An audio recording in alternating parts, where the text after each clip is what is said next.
The first sound that cut through the quiet neighborhood was the siren, sharp and sudden, echoing off glass and concrete like a warning meant for only one man. He stood beside his gleaming Rolls-Royce, the yellow paint catching the dull afternoon light, his hand resting calmly on the door as if it were an anchor. What began as an ordinary return home was about to turn into a moment that would expose deep fears, buried prejudice, and an unexpected lesson that Northwest one on that street would ever forget. Before the story unfolds any further, take a second to pause. If you believe in kindness, second chances, and stories that remind us of our shared humanity, please like this video, share it with someone who needs hope today, leave a comment, and subscribe to the channel. This is Everyday Heroes, where ordinary moments reveal extraordinary truths. The man's name was Marcus Reed, a successful software entrepreneur who had grown up only a few miles away from this gated community but in a very different world. He had spent his childhood watching his mother work double shifts and his father struggle to keep a small repair shop alive.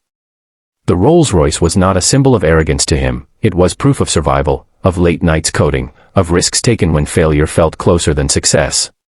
Yet as he leaned against the hood, he could feel eyes on him. Curtains shifted. A few neighbors stood at a distance, arms crossed, faces tight with suspicion rather than curiosity. What Marcus did not know yet was that someone had already made a call. The description given was brief and confident, shaped by assumption rather than fact. A black man, expensive car, unfamiliar face. That was enough. As the police cars arrived and officers stepped out, the atmosphere thickened. Marcus felt the familiar tightening in his chest, a sensation he had known since his teenage years, the quiet calculation of how to stand, how to move, how not to appear threatening even when he was the one being threatened. The officers approached with professional caution. Neighbors gathered closer now, drawn by the gravity of authority and the promise of drama. Marcus explained calmly who he was and why he was there, his voice steady even as his heart pounded. He had learned long ago that anger only made things worse, that dignity was sometimes the only shield he had. Still, it hurt. It hurt to be questioned in front of strangers, to feel his accomplishments reduced to doubt, to sense that the car beside him was being treated as evidence rather than property. As the minutes stretched, memories surfaced. Marcus remembered being followed in stores, being asked if he belonged in advanced classes, being stopped late at night for no reason he could see. He thought success would build walls against those moments, that money and education might finally quiet the suspicion. Standing there now, he realized how fragile that belief had been. The Rolls-Royce, instead of protecting him, had amplified the disbelief. One neighbor in particular watched closely, a man who had lived on the street for years and prided himself on keeping the area safe. In his mind, calling the police had been an act of responsibility. Yet as he observed Marcus's composure, the way he answered every question without resentment, a crack formed in his certainty. He noticed the way the officer's tone began to change as they verified information, how the tension slowly eased when the truth became undeniable. The turning point arrived quietly. Ownership was confirmed. The car was his. The address was his. The story the caller had imagined dissolved under the weight of facts. What remained was an awkward silence, heavy with realization. The neighbors who had watched with folded arms now shifted uncomfortably. Some looked away. Others stared at the ground. The officer's posture softened, professionalism intact but eyes reflecting an understanding that this situation was never truly about a car. Marcus felt a wave of conflicting emotions. Relief washed over him, followed by exhaustion, then something deeper. He was tired not just from this moment, but from all the moments like it that never made headlines. He wondered how many others had stood where he stood, without the resources or documentation to end the story so cleanly.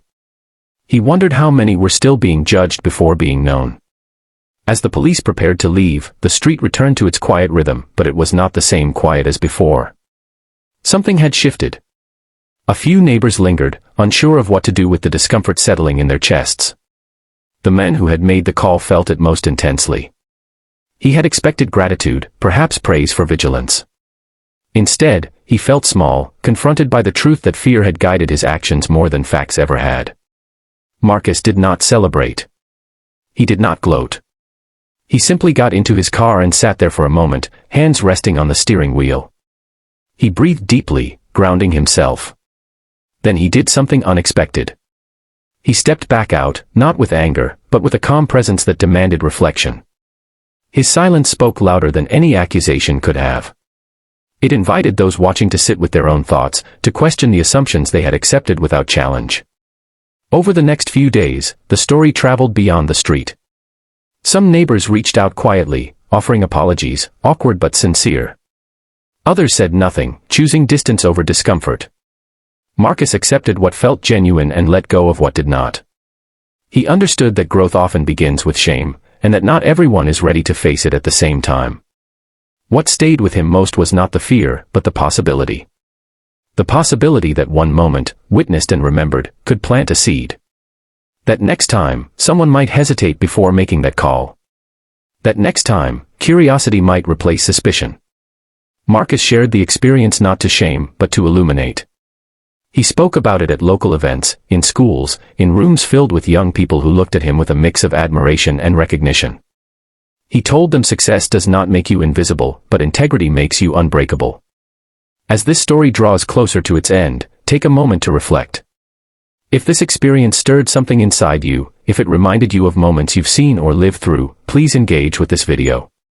Like it, share it, and let others feel what you felt. Stories like this matter because they hold a mirror up to all of us. And before the final moments, here's a special request. Please comment below with one word that describes how this story made you feel. Your words help this community grow stronger and more aware together. Marcus eventually drove away that day, the engine humming softly as the gates opened. The street looked the same, but it was no longer untouched by truth. Somewhere behind him, a neighbor stood at a window, thinking differently than before. Somewhere ahead, Marcus carried both the weight of the moment and the quiet pride of having faced it with grace. This was not just a story about a car or a call to the police. It was a story about perception, about dignity, and about the power of staying human when the world tests you. On Everyday Heroes, these are the moments that remind us change often begins not with shouting, but with standing firm in who you are.